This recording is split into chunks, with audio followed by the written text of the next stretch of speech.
I did not click.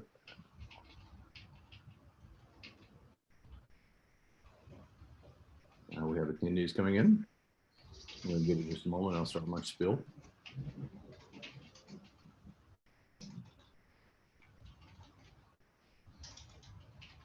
You want me to start sharing? Not yet. Okay.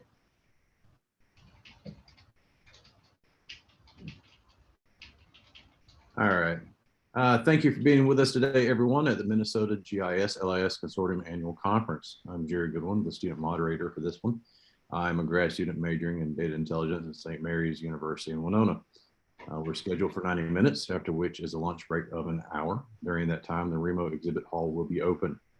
Asset management is our topic. Bob Basques of the City of St. Paul will be discussing underground utility management, and Heather Heggie of the City of Golden Valley will be discussing mature asset management applications. Please address your questions to Bob and Heather via the Q&A feature at the bottom of your screen, or the chat box if you're having some difficulties with the Q&A button. Any technical issues, please contact me, Jerry Goodwin, via the chat box. Now, a reminder, these sessions are recorded, and if anyone has any questions, again, don't hesitate to shoot me a direct message. And with that, thank you all, and I'll let Mr. Basques take over.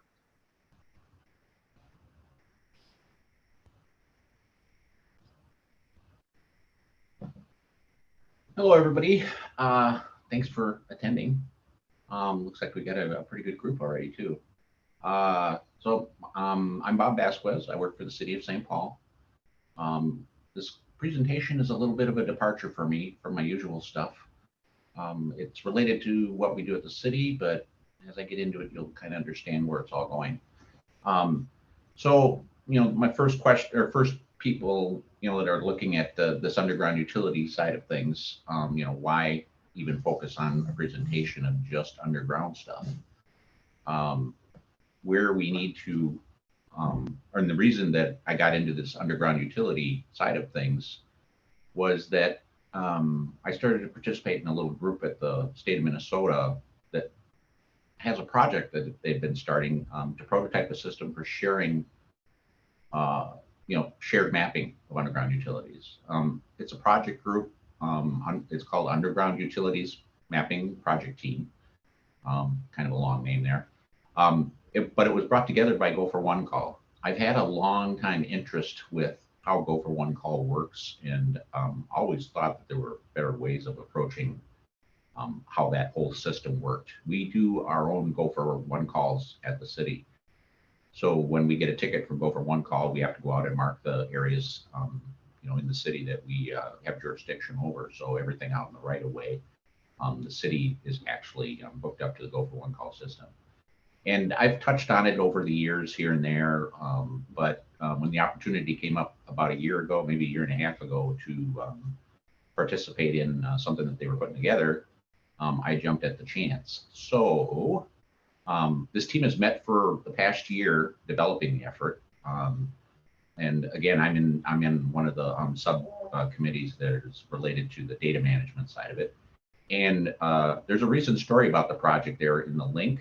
This is being recorded, so you can come back to it if you need to go back and look at that particular article there. But that's a professional magazine for diggers magazine. So the expected outcomes of this project from the underground utilities team there is that they want to generate high quality GPS based maps. In other words, very as accurate as possible.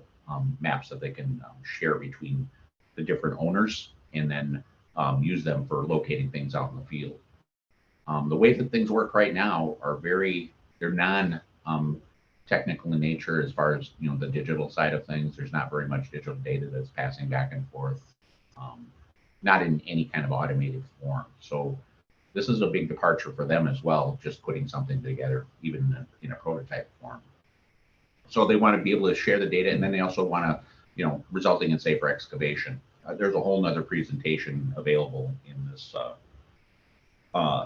from this project site that you can go to. I did another presentation yesterday that's got all the details about the actual underground management project, and you might want to go through that one. There's a couple of spots in there where it's got some links that talk about this project in more detail.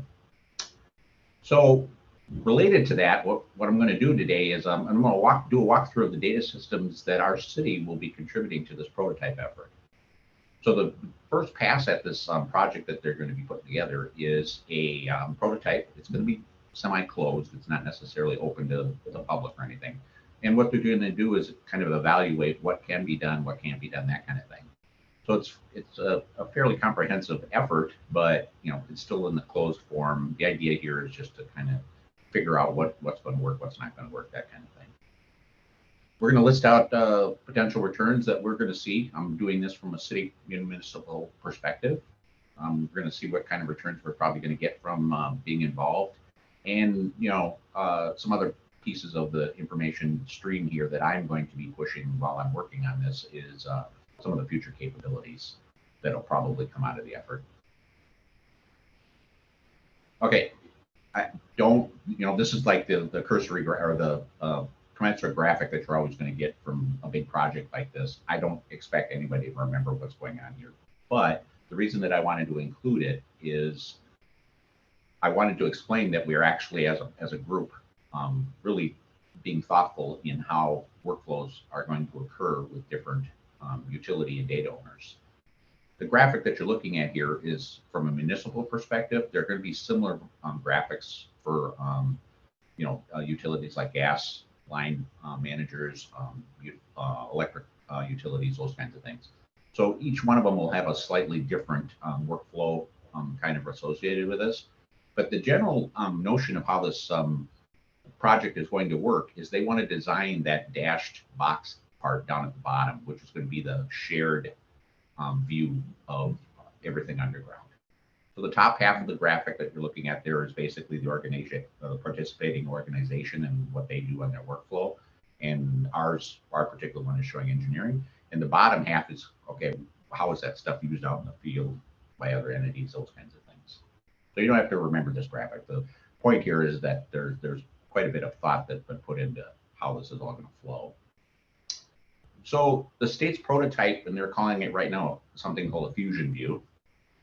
There's a development group that is working with the volunteers, data owner volunteers, and their underground utility data to build out this mapping system as a kind of a shared hub. Where possible, the connections will be direct to the servers of the data owners. The idea is to be doing our requests on the fly right directly from their server. But there's some options that are going to be available for handling problematic services. Sometimes you don't have a good network, you might overload a server, those kinds of things. So there'll be a caching system that's also going to be built in. These things have all been figured out. We already know how to do all of that stuff. And this caching system would be updated periodically, every hour, every 12 hours, or whatever is needed for a particular service.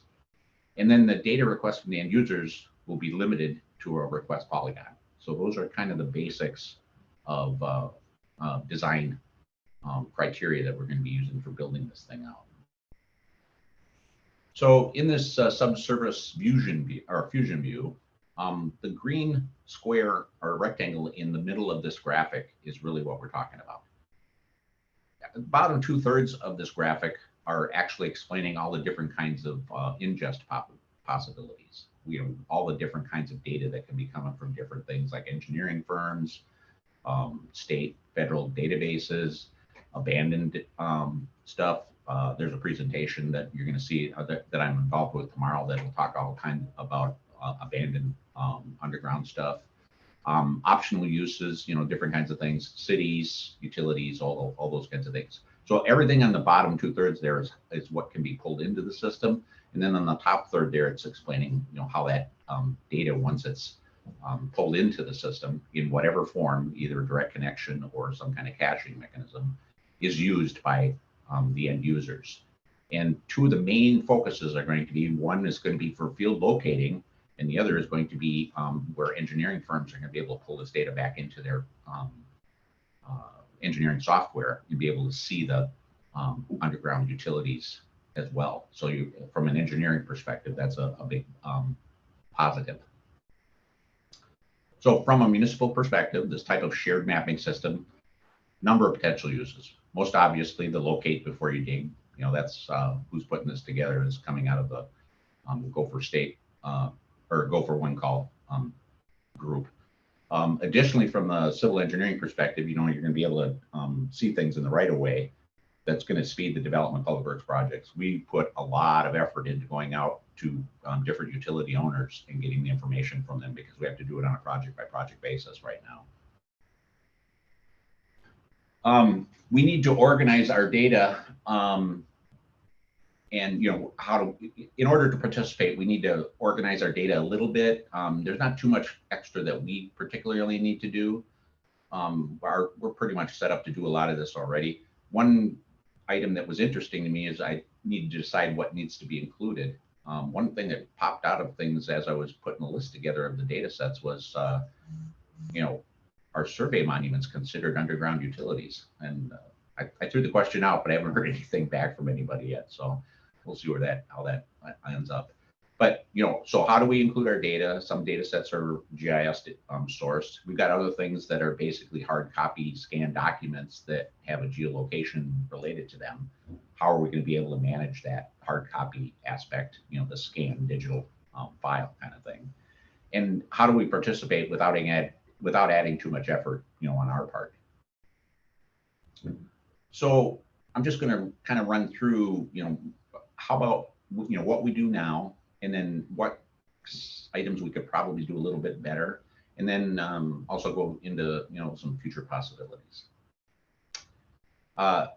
Fortunately, in our part, we have a lot of data already available. We have our online systems. Just about all of our data is available outside. The only thing that I have a restricted use on is our sewer infrastructure. It's mostly for security reasons, but we have a mechanism where somebody has to register to be able to view that data. But that is a piece that's actually going to be involved with participating as well. So that's a big piece of the underground infrastructure that the city manages. So it's a matter of classifying the data, you know, by type, you know, what is it? And then setting up a communication link with the Fusion service once we've got it all up and running. Just this graphic is just a representation of what I think the city is going to contribute. So if you think about everything that you're looking at in this display here, except the building outlines and the street center lines, everything in this particular display is information that's all underground or related to underground assets. So the pink and the blue labels are sewer permits, and basically that links to a document that shows the an actual sketch of where the sewer connection is on the pipe. You're looking at the solid blue and the green pipes. Those are our sewers, sanitary and storm. The dash piping or dash lines are underground cabling between our street lighting system. And then there's also a signalized, you know, traffic signal network that is represented here just with the signal lights. And that's also linked to another document set.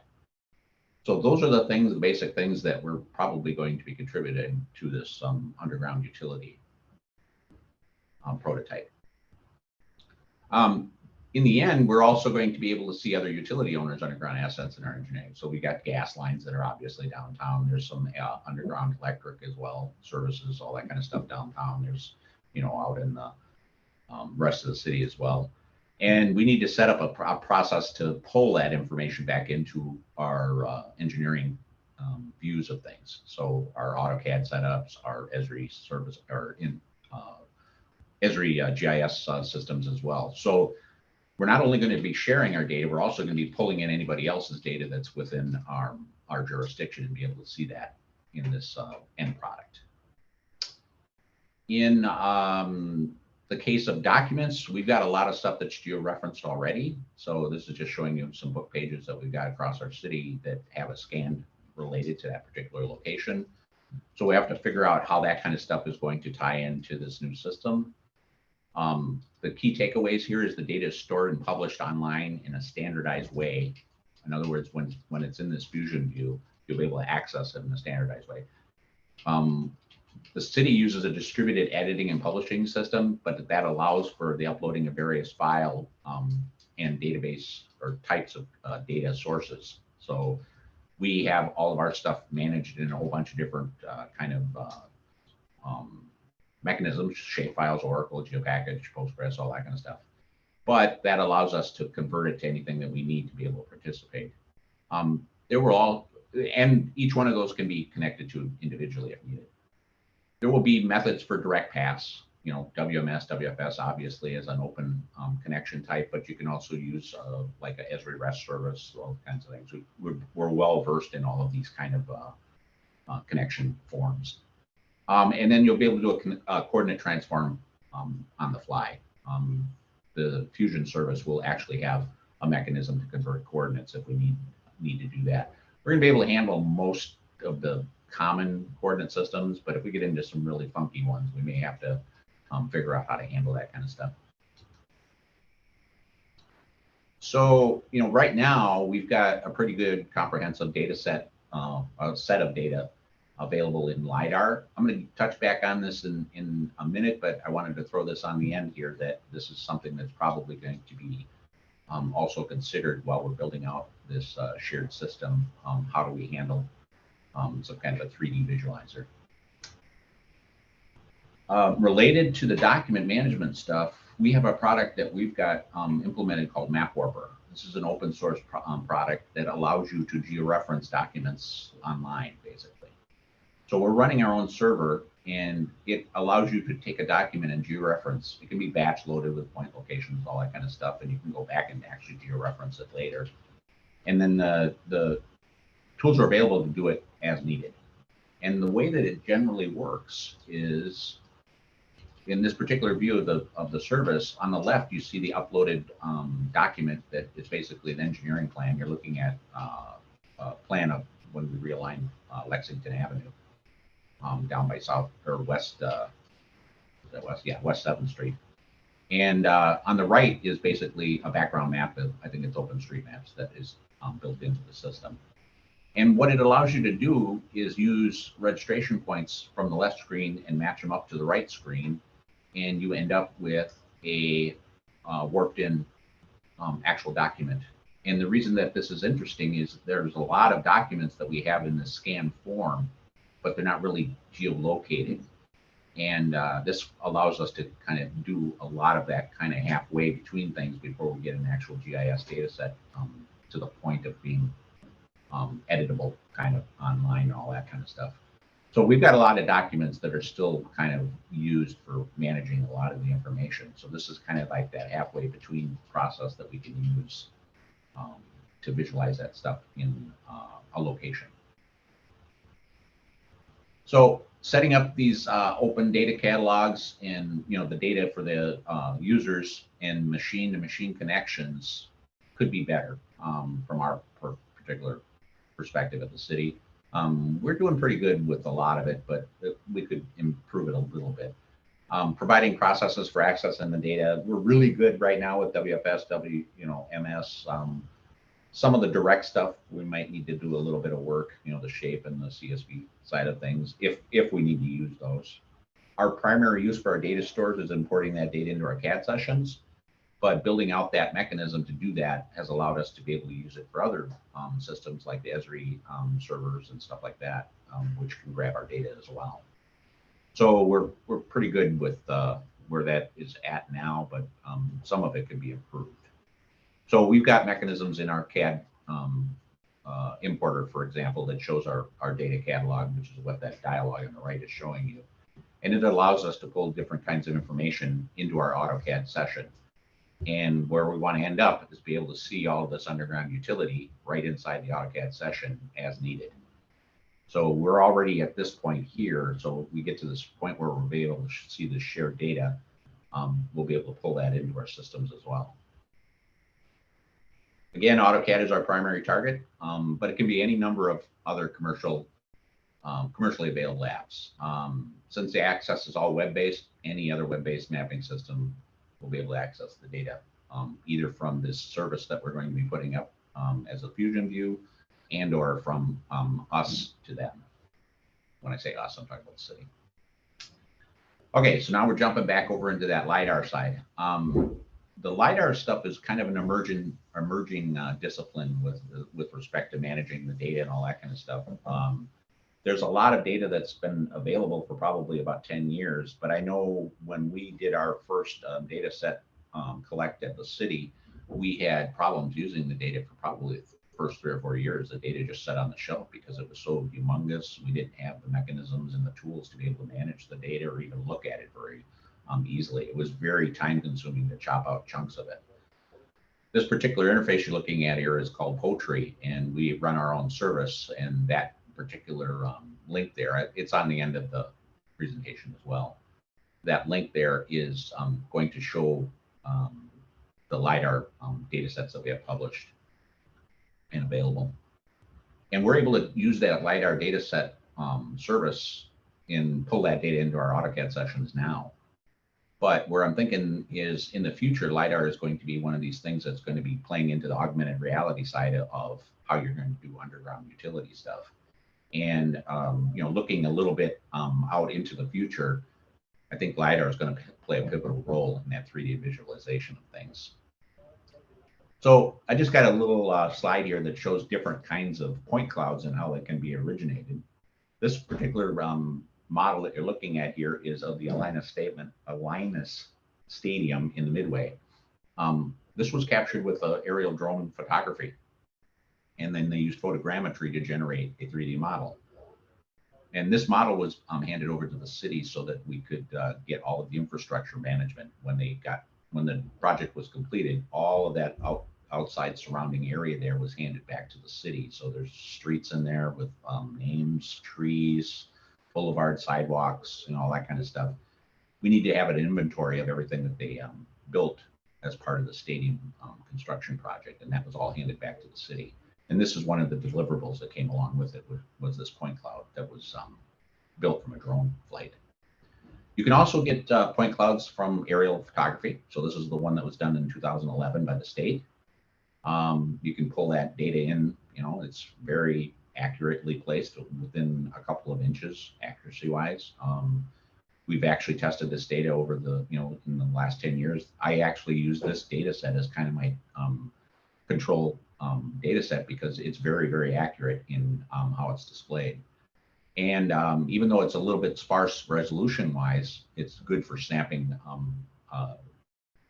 projects that we do LiDAR collects on more recently.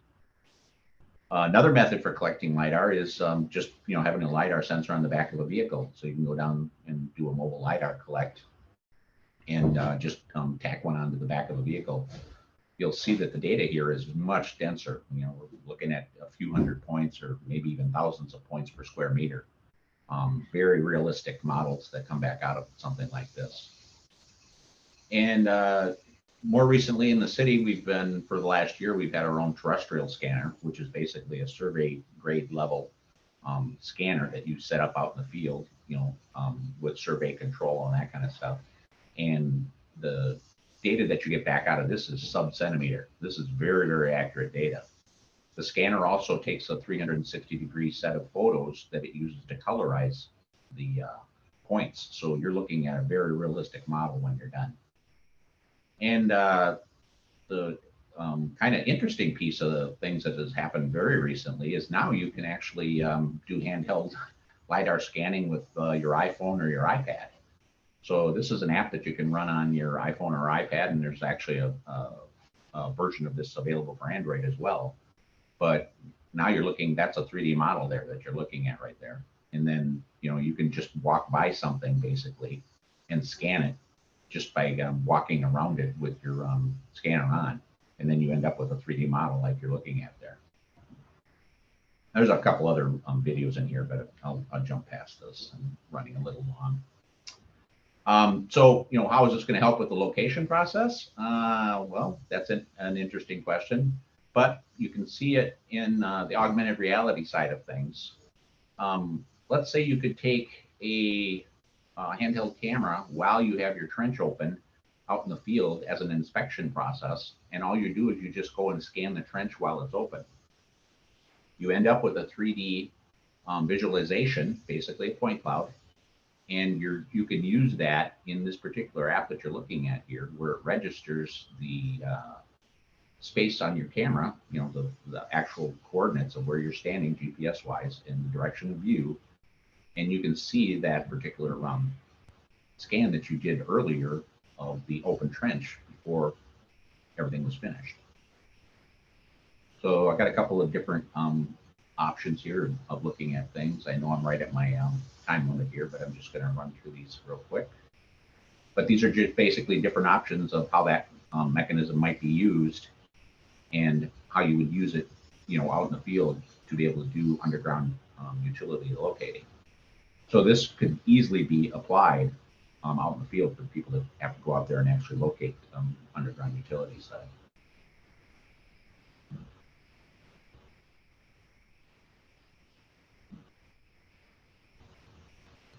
So this is very exciting kind of development and how this kind of stuff is starting to come together, and the capabilities that this is going to afford.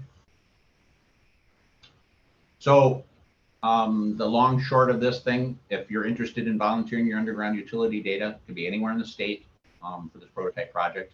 The more people that we can get in an overlapping area, the better, but it doesn't need to be overlapping. But the idea here is to be able to get as many volunteers as we can for prototype data and connections so that we can test out the process.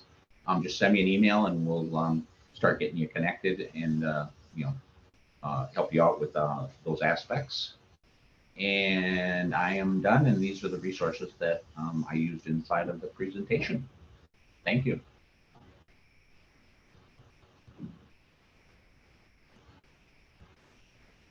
I do not see any questions having been put out. Oh, there you go. I don't see any questions from anybody. So with unless anybody has any, I'll pause for a second.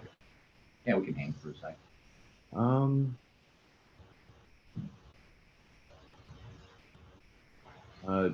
One message, AR is mind blowing. So cool to see. Thank you. Yeah, I have to kind of tone down my reactions to this stuff myself because I'm in total agreement. Well, I don't know about anybody else here, but I really do geek out about a lot of this. So it may seem bizarre to an outsider, but this kind of stuff gets me excited. So, well, everything I showed you there on the AR side is doable now. It's just putting in the effort of making everything kind of merge together. This is a childhood. This entire thing is childhood science fiction fantasy come true for me. So, Jessica Findos asks, could you share your experience in managing fiber assets in 3D? Jessica, I'm just starting to get into that side of it. We're just trying to mess with the, how this is all going to be pulled together. I haven't really gotten into any of the data sets yet.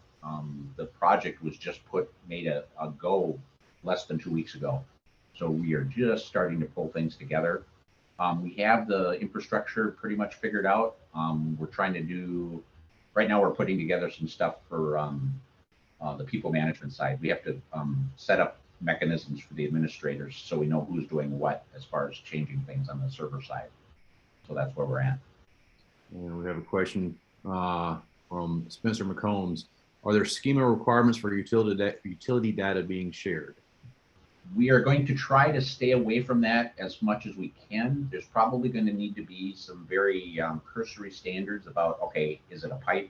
Is it a electric wire? Those kinds of things. Obviously, we're going to have to, that is in that typing of the data that I was talking about in the presentation.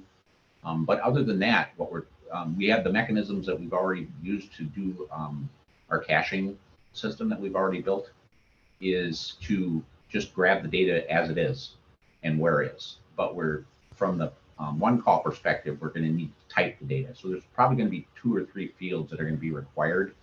And we can, in most cases, map to whatever you've got as your identifiers. Thank you so much, Bob. We are going to go ahead and transition over to Heather now. Thank you so much. Thanks.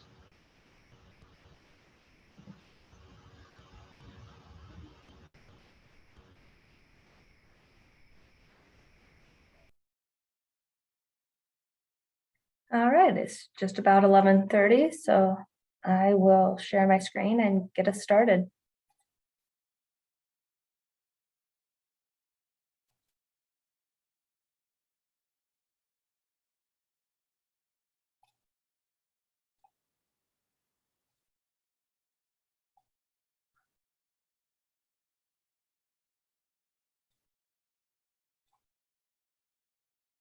All right, people can see my screen, I'm guessing.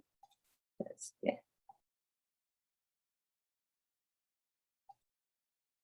Since I haven't heard Yes. any. Yes. All right, perfect. All right, I'll get right into it. But yeah, thank you. My name is Heather Hagee. I am the GIS specialist for the city of Golden Valley. I have been working there for 11 years now. I started as an intern in 2010 and got hired on permanently in 2011. In Golden Valley, we have been pursuing asset management since at least 2008. That was the year the city purchased Cartograph, asset management software. The practice of asset management, it isn't tied to a software, and having the software doesn't magically take you to where you want to be with asset management, but it is a step to help you get there. I think we are ahead of the game in knowing what we have, its condition, and how we need to prioritize replacement. So I thought I would give you an overview today.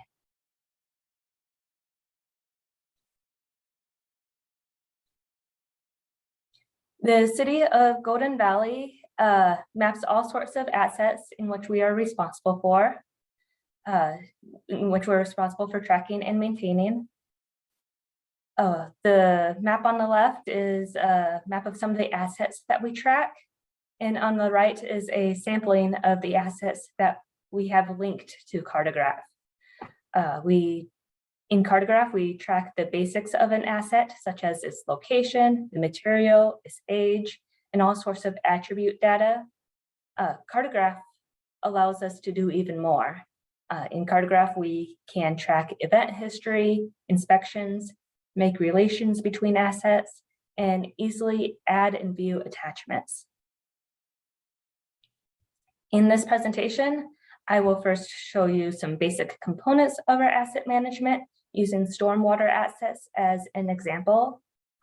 Second, I will show you how we make use of Cartograph's grouping of tasks for tracking an event such as a water main break, and then report on associated costs. Third, I'll show you how all of these tasks and data go into rating our system. Golden Valley is a MS4 city, meaning we have a municipal separate storm sewer system and are subject to state stormwater regulations. As a MS4, we have responsibilities to document inspections and maintenance of our storm sewer facilities. Cartograph has been an invaluable tool to allow us to meet this documentation requirement. Cartograph, of course, documents the basic attribute data, such as the type of structure, age, and anything else you want to track on it. The fields, they sync with our GIS. So if you make an update in one, it will update the other. Circled are the key fields that I use for MS4 tracking. The MS4 basin field indicates whether it's an outlet that discharges into what's called a MS4 basin, which we are responsible for inspecting this basin, the water body itself, all the structures entering and exiting it. And the second checkbox is for whether it's an outfall, where the storm sewer leaves our system to either the creek or another city. A checkbox on either of these prompts inspections. For each structure, you get a task history. Here you can see the history for this structure. We are on a 5-year rotation for inspections of these structures, as evident from this log. As you can see, the inspection done last year prompted a task of clean to remove sediment and debris from this outlet. We also have our next inspection projected out for 2025. When that date comes in 2025, this task will switch from being a projected task to being a planned task and show up as a task that needs to be done. Being able to put tasks on a schedule like this is a great feature of Cartograph. The inspection tasks are special in that they require the user to fill out an extra inspection form. This inspection form can be customized to whatever you want whatever you want to record in your inspection. Here you can see the details of this inspection. The different things we want to inspect are called condition categories. The responses to these condition categories help us in identifying and prioritizing follow-up work. Back to those projected tasks. This is how the projected tasks are generated. We create these schedules using a feature called preventative maintenance plans. Here you can see the making of that projected task. We first designate an asset type, such as storm outlets, and then you set your filter. This filter looks for any outlets that go into an MS4 basin or are an outfall and are located in maintenance zone 1. Our city is divided into 5 different maintenance zones to allow for that 5-year cycle. And you set the trigger, which the trigger for this is to inspect every 5 years. The beginning date determines when this task will kick off. And we have preventative maintenance plans set up for all kinds of assets, whether it's a daily check of our lift stations or our annual cleaning of our sump catch basins. Another function of Cartograph is to group tasks into something called a work order. A work order is the term that Cartograph uses. I like to call these projects, or simply a grouping of tasks. We create work orders whenever there's a specific event or array of tasks we want to track as a group. In this work order, I've grouped all the inspection tasks that we have recently been scheduled for our staff to complete. We typically do our inspections in late fall or early winter because that's usually when the creek is at its lowest and the leaves have fallen off the trees, which allow for better GPS reception. The synchronization with GIS also allows us to create more aesthetically pleasing maps in ArcGIS Desktop or in ArcGIS Online for tracking of inspections. The current inspection data, the current inspection date, the date syncs down to the associated layer in GIS, so you can symbolize appropriately. When the inspections start, we will be able to open up this work order in Cartograph and see the percent progress done. We will be able to open up this map and see the structures turn from red to green. And a nice thing about the work order is we can see the percent done just in a glance, and on the map it's just really easy to see which assets have been inspected. We also use work orders to track specific incidents where there might be several tasks that need to be done, such as with a water main break. The grouping of tasks has been a particularly good way to tally up the costs of a water main break. There's always a question our staff has is, okay, how much did this actually cost the city? What does it mean for the city? So we create a work order when a break occurs and we associate the tasks that need to occur to fix it. Tasks for a water main break repair, of course, include the repair of the water main itself, but it also includes the patching of the road, sod repair, and anything else that might be impacted.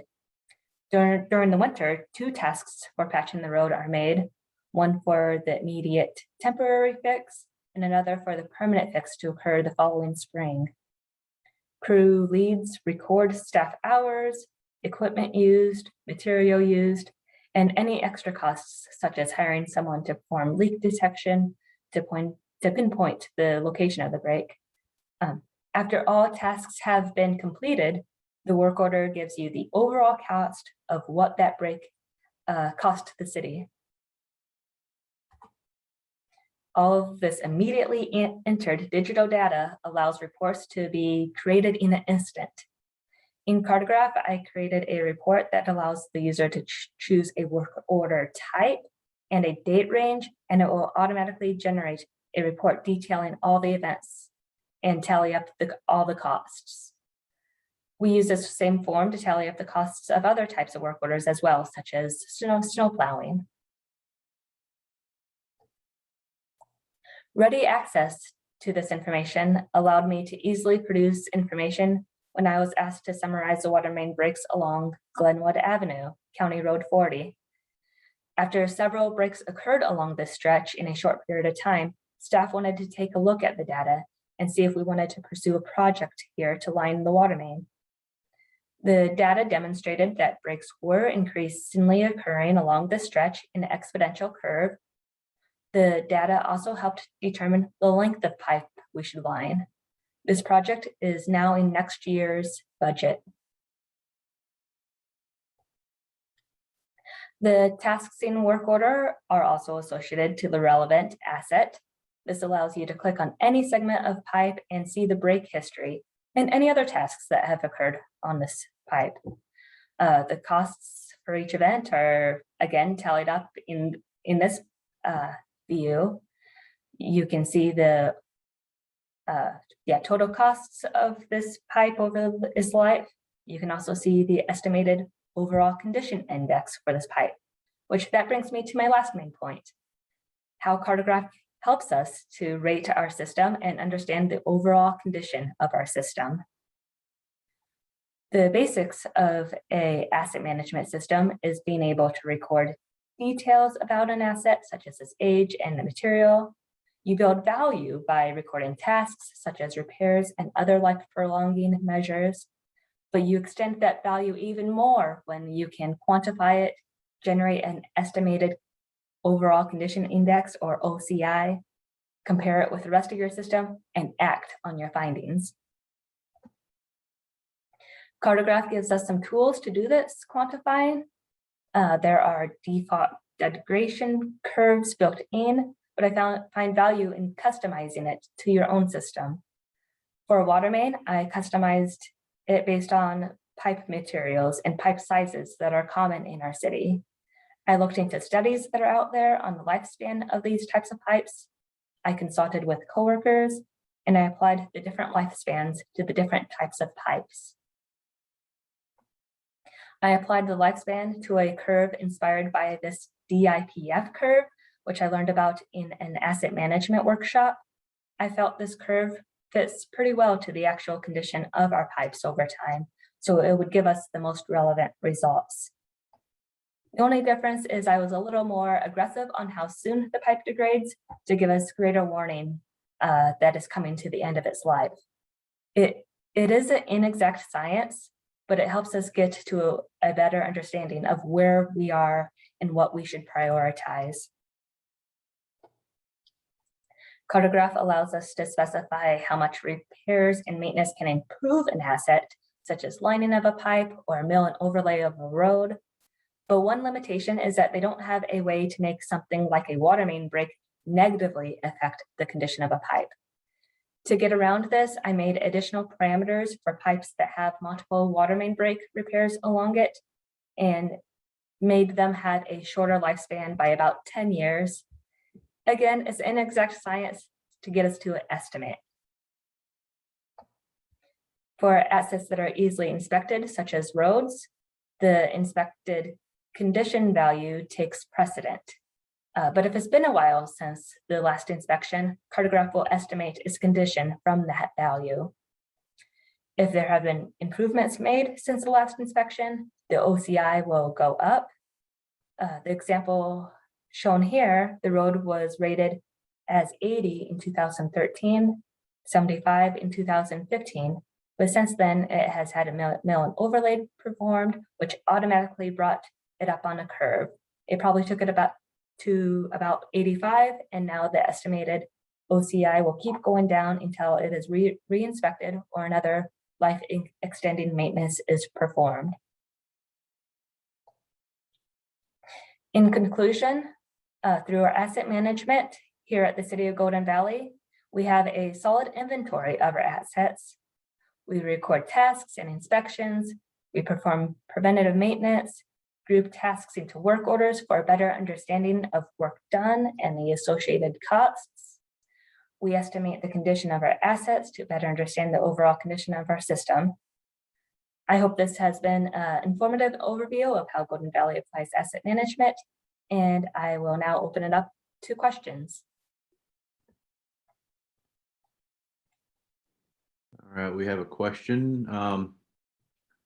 What kind of incident reporting tool do you use to trigger the creation of a work order in Cartograph? Does it have its own incident reporting module? So the work orders aren't necessarily tied to incident that has been like requested from the public. Like I said, work order is Cartograph's terminology.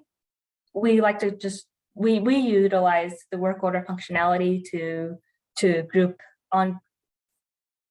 internal projects that we want to group together, and we group big projects such as cleaning the sumps throughout the city or doing inspections. We do have in Cartograph, I didn't mention this, there's a request a request section. So you can open the request there, you can tie that into a citizen request application. We haven't tied it to a citizen request application. Well, what we do is we like having our administrative assistants get phone calls, or we have emailing system, kind of old fashioned yet, we don't. But it allows there to be a little bit of more of a filter before it gets into Cartograph. So if it's something that's really quick that we can just take care of right away, it gets taken care of.